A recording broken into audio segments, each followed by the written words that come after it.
Amis, collègues, Colette bien sûr, mesdames et messieurs, bonjour. Merci d'être présents et bienvenue à cette journée pas comme les autres.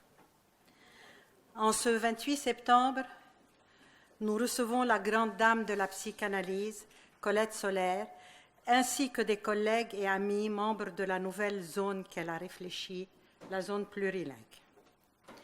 Des analystes grecs, polonais, turcs, roumains et libanais sont ici présents.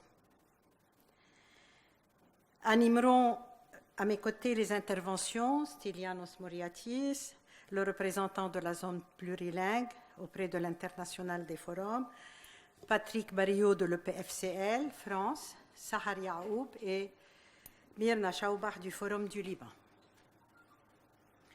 Mesdames et messieurs, nous parlons aujourd'hui de la parole pleine qui engage et des paroles vides qui au mieux informent.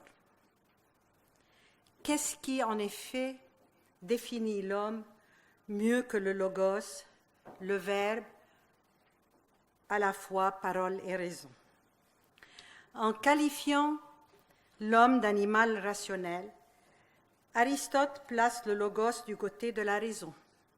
Il a pourtant fallu une décision arbitraire pour mettre ensemble des mots, pour les éprouver, les retenir et les ordonner dans un lexique et dans une structure d'appartenance durable et codifiée. On peut supposer derrière cet arbitraire le réel des sons, des phonèmes, des signifiants que le langage a recouvert d'une pellicule de signifiés, les mettant en rang et en cohérence, y faisant traîner quelques restes sonorisés par des onomatopées ou combinés dans le creuset intraduisible des idiomes.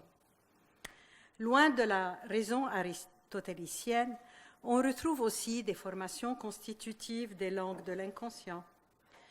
Que la peau du linguiste s'écaille, alors on voit sourdre des équivoques, fuser des mots d'esprit ou se fourvoyer des lapsis.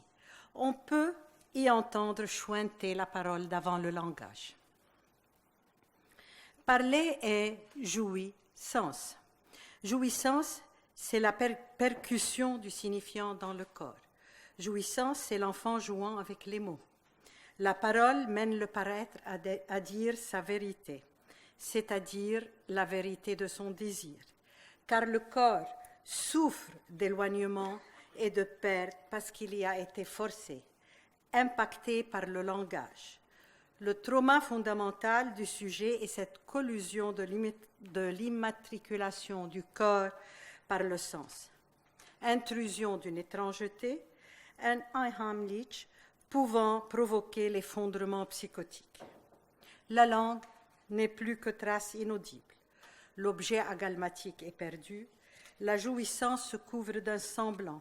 On pense la deviner derrière un quelque chose. On tend la main pour la saisir, mais déjà depuis toujours. Elle a disparu.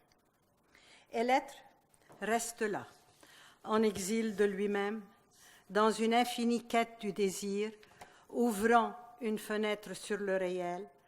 Ainsi, et malgré l'entrée dans le langage, l'homme reste aux prises avec le réel.